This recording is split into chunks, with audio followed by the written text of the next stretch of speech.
میں جو بات کرنے لگا ہوں، اگر سینے میں کسی بندے کے دل ہے، اس وقت فلسطین پر جو حملے ہوئے، ہم نے جو مناظر دیکھے وہ سارے منظر اپنی جگہ، لیکن ایک منظر بڑا عجیب ہے۔ حاملہ ماں کے پیٹ سے دھماکے کی وجہ سے کچا بچہ نکل گیا۔ کس کو بتائیں ہم؟ کس سے فریاد کریں؟ کس سے پوچھیں؟ کس سے بات کریں؟ اور وہ مائیں حافظ قرآن ہیں، وہاں 70 سال کی بڑھاپے کی عمر میں ابھی حال ہی میں فلسطین نے ایک ماں نے قرآن حفظ کیا، اور وہاں اس وقت حاملہ عورتوں کے لیے محفوظ جگہ نہیں ہے، پردے کی جگہ نہیں ہے۔ آپ کریں، اس نظام سے محبت کریں، اسی نظام میں اپنی اولاد کو جھونکیں، اسی ترقی کے پیچھے آپ چلتے رہیں۔ دین کو آپ نے پس پوچھ ڈالنا ہے، دین نماز، روزہ، حج، زکوٰۃ، کلمہ، بس۔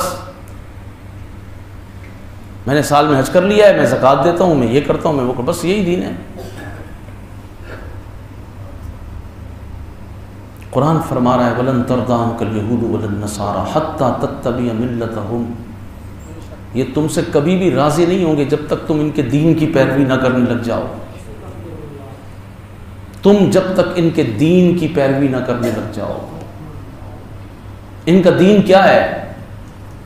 وہ شرک ہے، وہ کفر ہے، اللہ کا انکار ہے، رسول اللہ کا انکار ہے۔ یہ تمہیں منکر بنانا چاہتے ہیں اللہ اور اس کے رسول کے، اور دیکھو انہوں نے دھکیل دھکیل کے تمہیں کہاں تک کھڑا کر دیا کہ تم نے جہاد فی سبیل اللہ کا انکار کر دیا ہے۔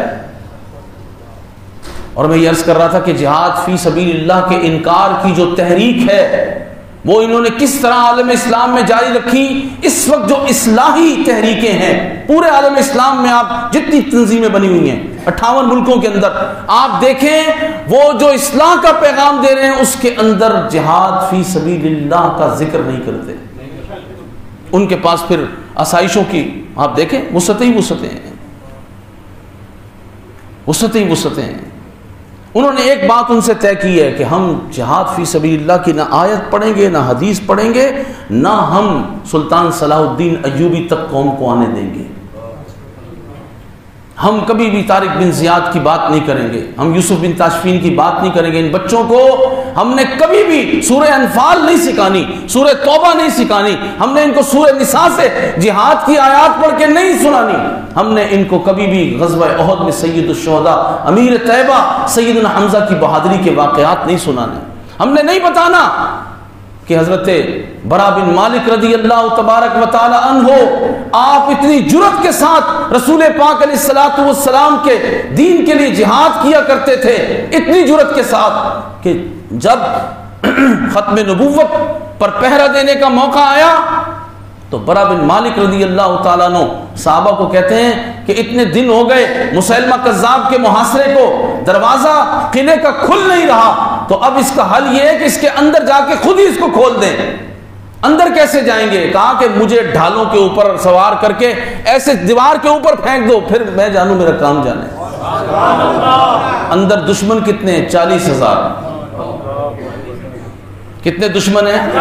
40,000۔ یہاں پر ایٹمی قوت، بات سمجھ آ رہی ہے؟ یہاں ایٹمی قوت، یہاں شاہین بھی، غوری بھی، حطب بھی، الخالد بھی، نصر بھی، روزانہ نئے نئے تجربات بھی، لیبارٹریز بھی، سب کچھ ہے یہاں پر، لیکن وہاں برا بن مالک کا ایک چھریرا سا بدن ہے۔ حضرت برا بن مالک رضی اللہ تعالیٰ عنہ کا وہ بدن ہے، اور آپ کہتے ہیں مجھے اوپر سے پھینک دو۔ اوپر سے پھینکنے میں وہ کیا چیز تھی؟ انہیں اللہ اور اس کے رسول پر یقین تھا کہ میں دین کے لیے، حضور کی عزت کے لیے، ختم نبوت کے لیے، دین اسلام کی سربلندی کے لیے، دشمن رسول سے مقابلہ کرنے کے لیے، اور منکرین جہاد ہیں وہ لوگ، ان سے مقابلہ کرنے کے لیے میں چلا ہوں تو اللہ میری مدد کر دے گا۔ اور اللہ نے مدد کر دی۔ آپ گئے بھی اور جا کے آپ نے دروازہ کھول دیا، اور سب سے پہلے حضرت ابو دجانہ داخل ہوئے اور لڑتے لڑتے شہید ہو گئے۔ یہ کون سنائے گا اپنے بچوں کو؟ سوال تو یہ ہے، یہ تعلیم اور تربیت کون دے گا اپنے بچوں کو؟ یہ حضور کی محبت میں صحابہ علیہ رضوان کا جو عمل تھا یہ کون سکھائے گا اپنے بچوں کو؟